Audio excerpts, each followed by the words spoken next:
Hello YouTube. Today I want to do a review on a Carter Cutlery original.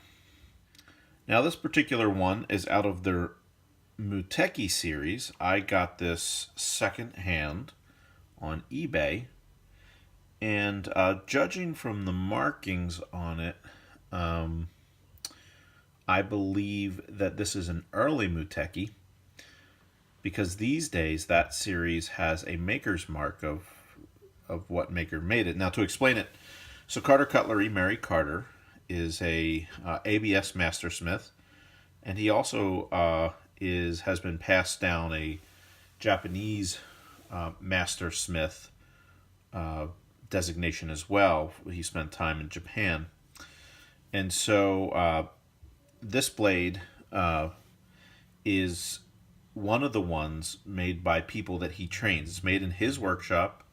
He sources the materials, he provides the design, and this is made in his workshop by one of his people. Now, or one of his apprentices, but this was the time before the apprentices had their own kind of maker's stamp, and so I don't know who particularly made this one. Now, as I said, I got this used on eBay, so it needed a little bit of work. But let's just take a look at what this is off the bat. Most of the knives from Mary Carter are a San Mai construction, and if I can catch the light here, you can see that there's a separation right there between those two steels. The center steel is a white number 1, Hitachi white number 1. And this outside layer, the second layer, is a mild, meaning not hardened, stainless steel. This is a neck knife. It comes with a sheath. Now again, this was secondhand, so like the lanyard that came with it was all grubby, so I put a new lanyard on.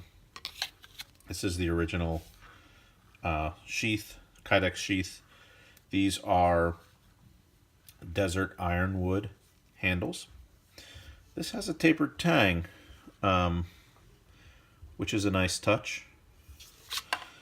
He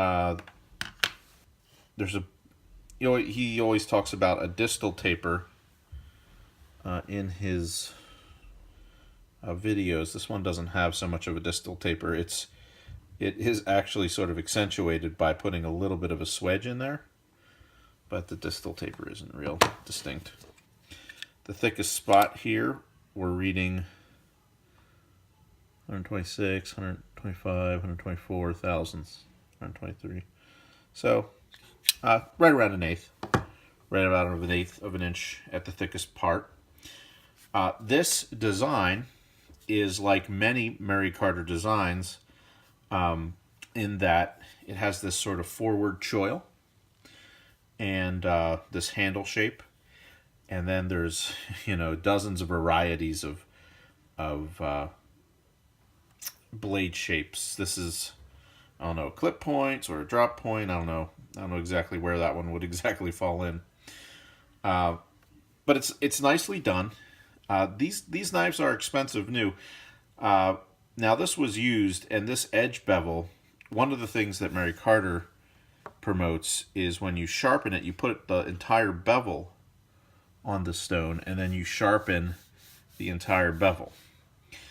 Now, if you don't go down to a pretty fine grit, the bevel's going to look like heck. And the bevel looked like heck when I got it. So, the edge bevel on this one was indeed banged up pretty good from the previous owner not doing the maybe the cleanest job of sharpening. So this white steel number 1 is interesting stuff. It's a little bit similar to 1095, but it has almost no other alloying elements in it, and it has more carbon. There is not a definitive amount of carbon, but it's somewhere between 1.1, 1.3, which is a pretty high amount of carbon for a normal ingot steel, a non-powdered metallurgy steel. And then, of course, the stainless is mild. Here on the spine, you can see the sandwiching. See if I can get you in there. Get the focus. See that sandwiching of the steels there. Now, for comparison's sake, this is the Mary Carter original neck knife.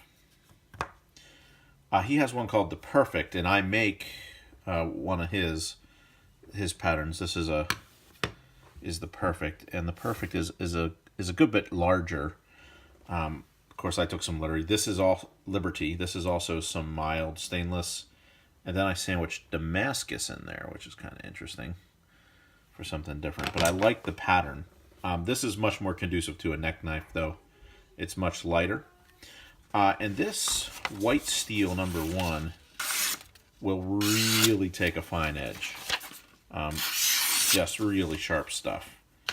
I didn't have to spend a lot of time to get it to that sharpness level, and you don't need any special stones or, it's very cooperative to sharpen. So ultimately, it's a great little package. It's my only Mary Carter. Technically, it wasn't made by Mary himself. It was made by one of his assistants or one of his apprentices.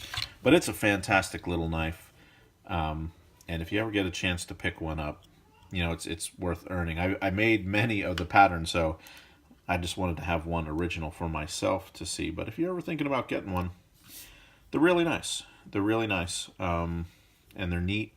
I've always been fascinated by the Sanmai steel. Almost everything they do there, Carter Cutlery, uses the Sanmai steel. So what that gives you, the carbon steel is probably reasonably tough as it is, but that mild stainless gives you even more toughness and shock resistance. So you get a very, very strong laminate steel on here, and this will last you a very, very long time. So yeah, I hope this review was of use to you, and if you like what you saw, please hit subscribe, and we'll do some more knife videos. Got some fingerprints there. Look at that.